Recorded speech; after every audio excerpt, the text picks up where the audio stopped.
सुंदरवन जंगल में एक रात बहुत बारिश आ रही होती है, जिस वजह से उस जंगल के सभी पक्षी अपने अपने घरों के अंदर होते हैं। तब टूनी चिड़िया बेचारी बारिश से बचने के लिए बारिश में भटक रही होती है, पर उसे बारिश से बचने के लिए कोई भी जगह नहीं मिलती है। तब टूनी चिड़िया एक डाली के ऊपर आकर बैठ जाती है। अरे ये क्या, मैं तो पूरी भीग गई हूँ। अगर मैंने खुद को जल्दी नहीं सुखाया तो मुझे बुखार आ जाएगा और मेरी तबीयत खराब हो जाएगी। पर मैं इस बारिश में खुद को भीगने से बचा भी नहीं सकती। तब वहाँ पर दो पक्षी आते हैं। अरे भाई, ये बारिश भी न पता नहीं कब जाएगी। इस बारिश ने तो मेरा पूरा नशा ही उतार दिया है। अरे भाई, तो कोई बात नहीं, देख यहाँ पर क्या नशीली चिड़िया है। इसे देखकर तो मुझे शराब से भी ज्यादा नशा चढ़ रहा है। चल आज ये नए नशे का मजा लेते हैं। तब वो दोनों टूनी चिड़िया के साथ बदतमीजी करने लगते हैं। तब टूनी चिड़िया अपने मन में कहती है, हे भगवान, ये मुझे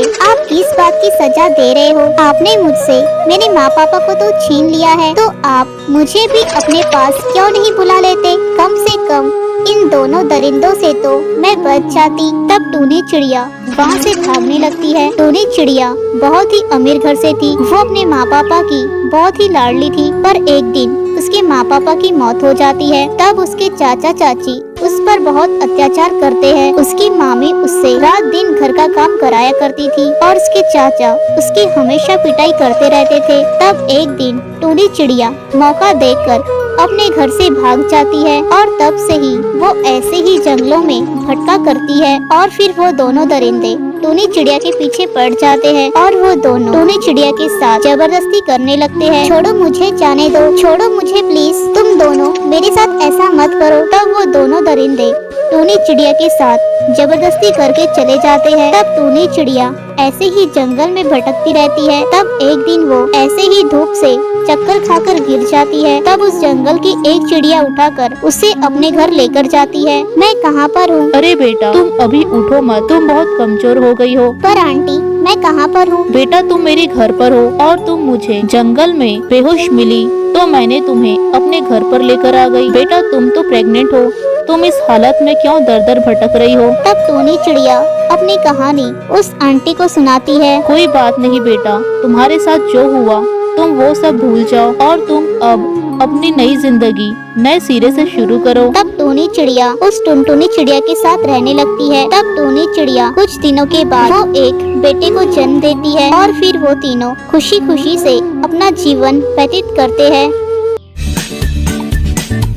संजयवन जंगल में कुछ दिनों से लगातार बारिश आ रही थी, जिस वजह से जंगल में बाढ़ आ जाती है और इस बाढ़ में टुनटुनी चिड़िया और बंटी कबूतर बह जाते हैं, जिसमें उनकी मौत हो जाती है। उन दोनों की मौत के बाद टुनटुनी चिड़िया और बंटी कबूतर की बेटी टूनी अब अनाथ हो गई थी। अब वो अपने घोंसले में अकेली ही रहा करती थी। एक दिन की बात है जब टूनी चिड़िया के घर में एक कौवी आती है। उसका नाम सुमित्रा होता है। अरे बेटा, तुम्हारे माँ पापा टुनटुनी चिड़िया और बंटी कबूतर की मौत की खबर मुझे कल ही मिली। मुझे ये खबर सुनकर बहुत दुख हुआ बेटा, इसीलिए मैं दौड़ी दौड़ी तुम्हारे पास तुम्हारा हाल पूछने आ गई। टूनी चिड़िया सुमित्रा कौवी को जानती नहीं थी, क्योंकि उसने सुमित्रा कौवी को कभी देखी नहीं थी।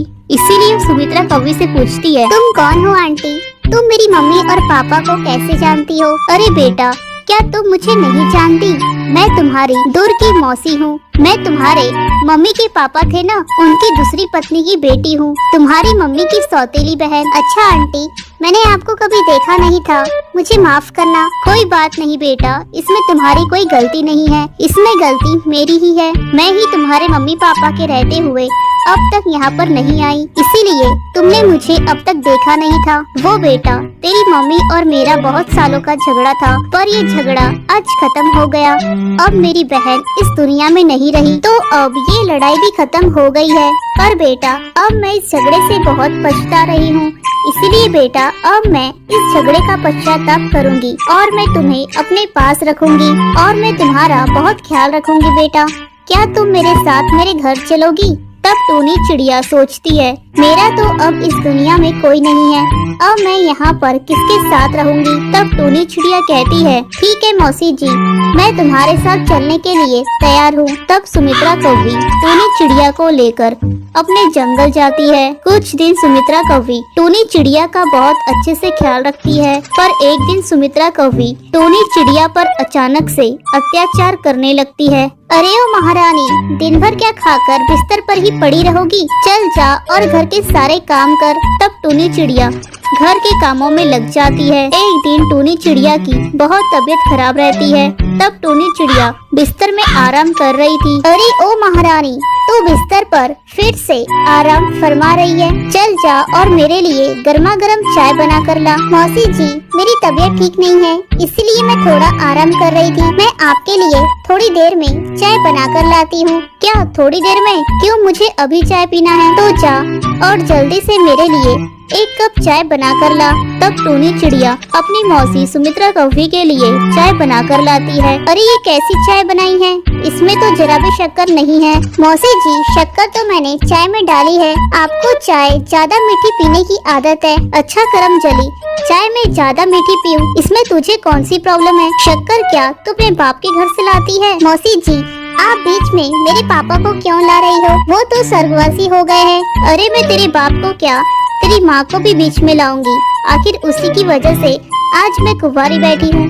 तेरी माँ ने तेरे पापा से जिद से शादी की थी, नहीं तो तेरे पापा बंटी कबूतर का रिश्ता मेरे लिए आया था और मैं इसी बात का बदला लेने के लिए तुझे यहाँ पर लेकर आई हूँ, ताकि मैं तुझे तंग करके तेरी माँ की आत्मा को भी उतना ही दुख पहुँचाऊँ जितना वो जिंदा होने पर दुखी होती। तब टूनी चिड़िया को सुमित्रा कौवी की असलियत का पता चल जाता है। तब टूनी चिड़िया वापस अपने गांव के जंगल में चली जाती है।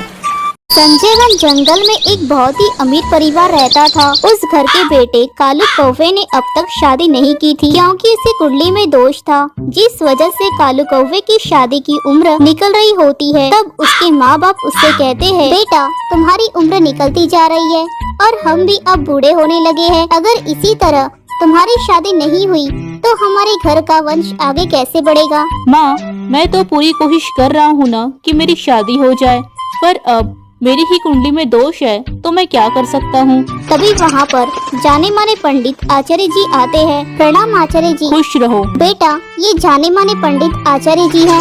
मैंने इन्हें तुम्हारी कुंडली दिखाई है, ये जरूर तुम्हारी कुंडली में दोष है, उसका तोड़ निकालेंगे। हाँ बेटा, मैंने तुम्हारी कुंडली में जो दोष है उसका तोड़ निकाल लिया है। बेटा, तुम्हें उसके लिए पहले एक कुतिया से शादी करना पड़ेगा, तब जाकर तुम्हारी कुंडली का दोष निकलेगा और तुम्हारी शादी किसी पक्षी से होगी। माँ, मैं एक कुतिया से शादी कैसे कर सकता हूँ? बेटा, अगर तुम्हारी शादी एक कुतिया से होती है तो तुम्हारी कुंडली में से जो दोष है वो निकल जाएगा। फिर किसी तरह कालू कौवा कुतिया से शादी करने के लिए मान जाता है और फिर एक कुतिया का बच्चा देखकर कालू कौवे की शादी कर देते हैं। कालू कौवा उस कुतिया को शादी करके अपने घर लेकर आता है और वो उस कुतिया के साथ कुछ दिन रहने लगता है। कालू कौवा अब उस कुतिया को अपनी बीवी मान चुका था और वो उसे अपने साथ अपने कमरे में रखता है, पर फिर भी उसके लिए किसी भी पक्षी का रिश्ता नहीं आता है। तब कालू कौवा हार मानकर उस कुतिया के साथ अपना जीवन बिताने लगता है। तो दोस्तों, आपको ये कहानी कैसी लगी हमें कमेंट में जरूर बताइएगा, और अगर आपको ये कहानी अच्छी लगी हो तो ऐसे ही कहानियों के लिए इस चैनल को सब्सक्राइब कर लीजिए।